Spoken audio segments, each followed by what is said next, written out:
2022 წლის 24 თებერვალს გამთენიისას რუსულმა არმიამ უკრაინის საზღვარი ჩრდილოეთიდან ბელორუსიის ტერიტორიის გამოყენებით აღმოსავლეთიდან და სამხრეთიდან ერთდროულად გადალახა. ოპერაციაში მონაწილეობდნენ სატანკო და მექანიზებული კოლონები, საჰაერო სადესანტო და საზღვაო ძალები.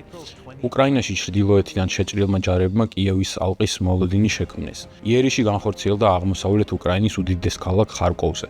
ოკუპირებულ ყირიმში და დონეცკის ოლქში განლაგებულმა რუსულმა ძალებმა წარმოიწყეს შეტევა ხერსონი, ოდესისა და მარიუპოლის მიმართულებით. შეერთებული შტატების მედია პენტაგონის მაღალჩინოსნებზე დაყრდნობით ამბობდა, რომ სადაზვერვო ინფორმაციის ანალიზით უკრაინის ხელისუფლების დაცემა 72-დან 96 საათის განმავლობაში იყო მოსალოდნელი, რის მერეც მასშტაბური სახმელეთო ომის პარტიზანულ მოქმედებებში და ჰუმანიტარულ კრიზისში გადაზრდას ვარაუდობდნენ. 24 თებერვლის გამოსვლაში ელვისებურ გამარჯვებაზე საუბრობდა რუსეთის პრეზიდენტი ვლადიმერ პუტინი. ამის მიუხედავად ბრძოლები უკვე მესამე წელია გრძელდება. სწრაფი ომი სანგრების და არტილერიის ომად იქცა. ეს იყო ყველაზე დიდი სამხედრო მოქმედებების დასაწყისი, რაც ევროპის კონტინენტზე მეორე მსოფლიო ომის დასრულების შემდგომ განვითარდა.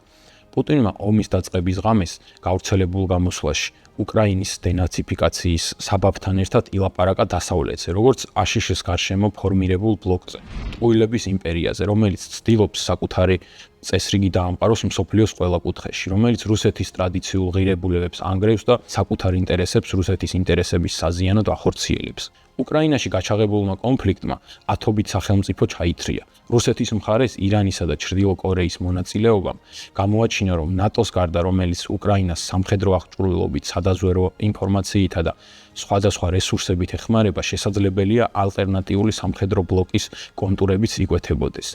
ამ ომმა გაამჟღავნა, რომ ერთპოლუსიანი გლობალიზაციის სამყარო დასრულდა და რეგიონული იმპერიები მულტიპოლარიზმში შევიდნენ, სადაც სამყარო ახლებურად ნაწილდება.